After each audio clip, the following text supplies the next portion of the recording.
Magandang umaga po sa ating lahat. Narito ang latest weather update ngayong araw ng Martes, July 30, 2024. Unahin po muna natin yung ating latest satellite image.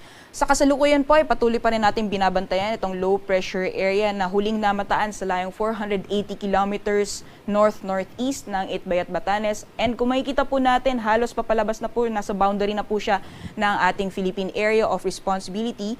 Kaya sa mga susunod na oras, inaasahan po natin na lalabas na po siya ng PAR at hindi na po makakaapekto sa anumang bahagi ng ating bansa. Mababa din po yung tsansa na ito ay magiging isang ganap na bagyo, kaya mahina po yung magiging paghatak niya sa hanging habagat sa mga susunod na araw. Samantalang kung makikita po natin, patuloy pa rin ang epekto ng southwest monsoon o hanging habagat, lalong-lalo na dito sa may kanlurang bahagi ng Luzon. Kaya asahan pa rin po natin na magpapatuloy pa rin yung makulimlim na panahon na may kasamang kalat-kalat mga pugulan, lalong-lalo na po sa areas ng Ilocos Region at Zambales. Samantalang sa nalalabing bahagi po ng ating bansa, kung makikita po natin, wala po tayong namamataan na makakapal na kaulapan na posibleng magdulot na buong araw ng mga pag-ulan sa nalalabing bahagi po ng ating kapuluan. Kaya asahan po natin ngayong araw ang mainit na panahon, lalong-lalo na pagdating ng tanghali at may mga tsansa naman na mga isolated rain showers or thunderstorms o mga biglaang pagbuhos ng ulan pagdating naman sa hapon o sa gabi. Samantalang sa mga susunod na araw, liban po dito sa binabantayan natin na low pressure area, ay wala na po tayong ibang binabantayan na low pressure area o bagyo sa loob at labas ng ating Philippine Area of Responsibility.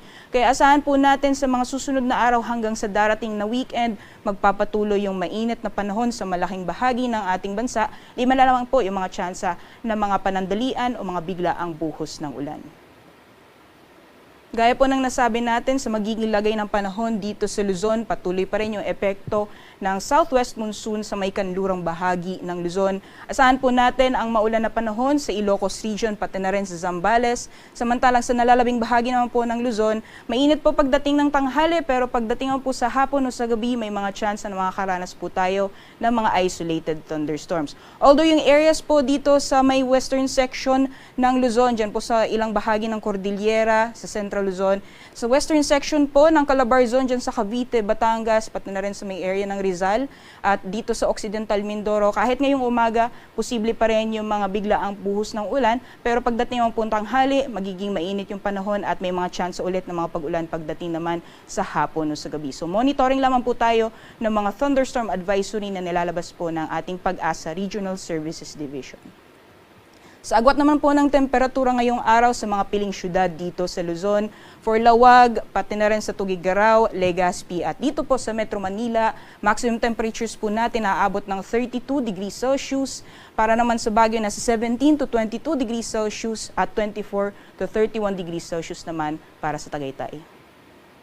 Sa nalalabing bahagi naman po ng ating bansa, sa magiging lagay ng panahon ngayong araw, gaya po ng nakita natin sa satellite image kanina, wala po tayong namamataan na mga kapal na kaulapan na posibleng magdulot ng buong araw na mga pag-ulan. Kaya patuloy pa rin po yung mainit na panahon, lalong-lalo na pagdating ng tanghali, at may mga tsansa naman ng mga isolated thunderstorms pagdating naman sa hapon o sa gabi. Para naman po sa agwat ng temperatura para sa mga piling syudad ng Palawan, Visayas at Mindanao, para sa Calayan Islands at Puerto Princesa, maximum temperatures po natin aabot ng 32 degrees Celsius. Para naman sa mga piling syudad dito sa Visayas, for Iloilo at Cebu, maximum temperatures po natin aabot ng 32 degrees Celsius. 25 or 26 to 31 degrees Celsius naman para sa Tacloban. Dito po sa Cagayan de Oro, maglalaro mula 26 hanggang 32 degrees Celsius. 32 degrees Celsius maximum temperatures din para sa Davao. At para naman sa Zamboanga, agwat ng temperatura ay maglalaro mula 25 to 33 degrees Celsius.